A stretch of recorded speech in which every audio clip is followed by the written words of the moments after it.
Bonjour à tous. Bon, plutôt que remettre à lendemain toujours vidéo, cette fois-ci, aujourd'hui, je me lance. Voudrais vous présenter aujourd'hui un plugin qui est plutôt sympathique.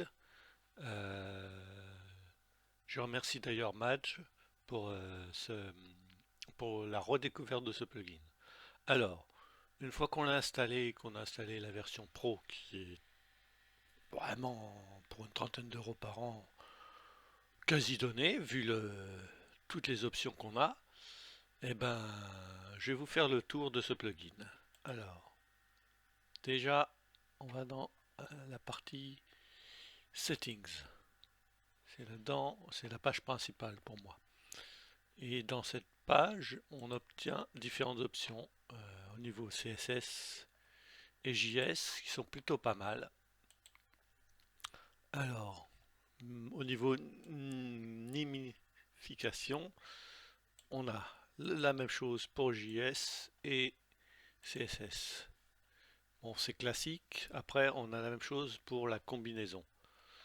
Mais ce qui est intéressant et que certains plugins de cache n'ont pas fait pendant ou ne font toujours pas, c'est euh, c'est les fonctions de report,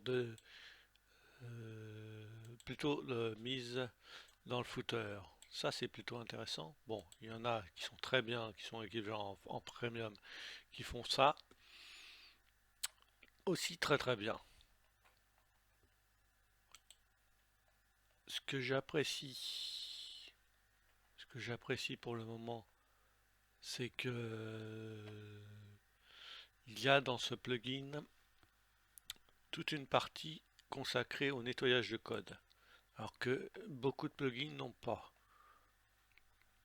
Par exemple, la fonction shortling, si vous ne l'utilisez pas sur les réseaux sociaux, vous pouvez la désactiver. Les shortlinks, c'est les liens courts de type point d'interrogation, PL et un numéro. Si vous ne les utilisez pas pour la promotion, etc., etc., vous pouvez les enlever. Vous aurez un gain pardon, au niveau du crawl si vous avez un gros site.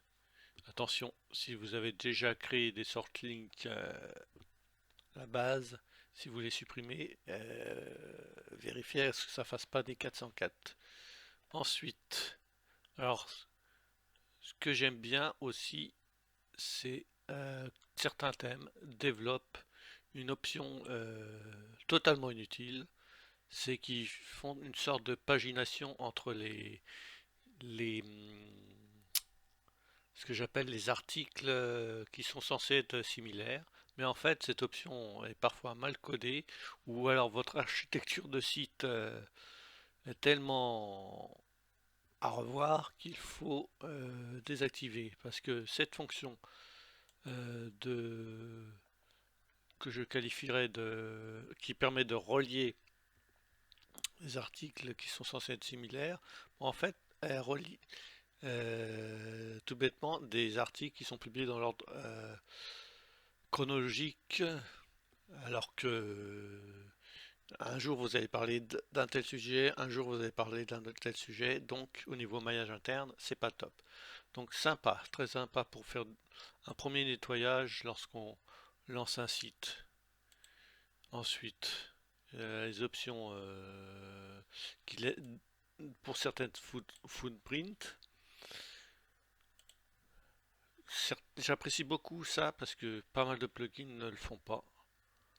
Euh, Qu'est-ce qu'il y a aussi? Ah oui, si vous, par exemple, vous ne publiez pas de commentaires, eh ben, il faut supprimer le le feed, le flux RSS qui est lié aux commentaires.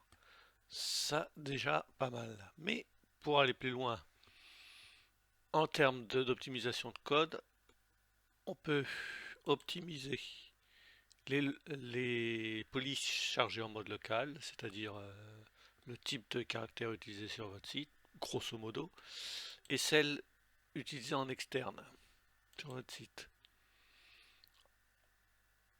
Alors, il y a une autre option qui est premium, que j'apprécie, enfin, qui est très bien en mode premium, mais limité en gratuit, c'est la fonction qui permet de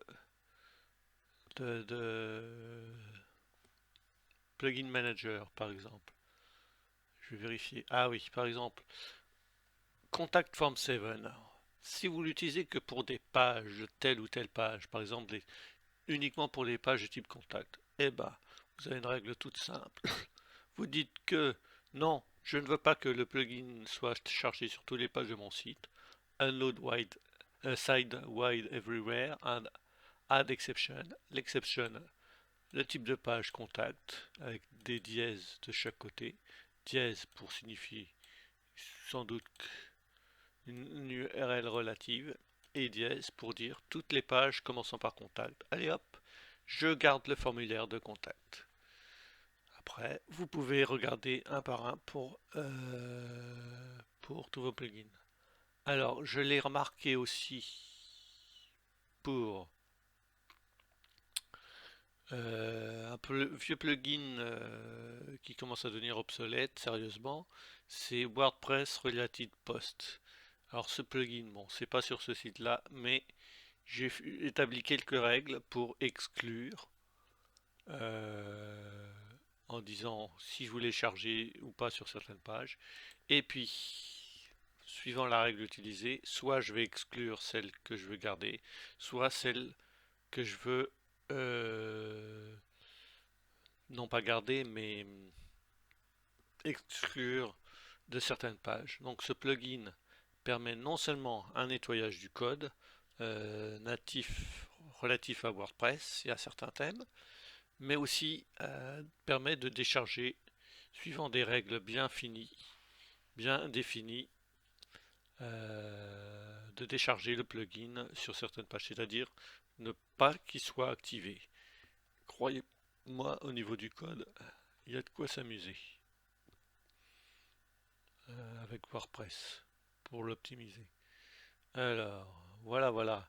J'ai fait à peu près le tour du plugin. Le seul regret, c'est que j'ai toujours pas trouvé, ou alors elle n'existe pas, franchement. C'est une option Lazy Load pour les images. C'est le seul bémol que j'ai trouvé à ce plugin, qui franchement n'est pas cher. Allez, je vous laisse. À plus. Bon visionnage.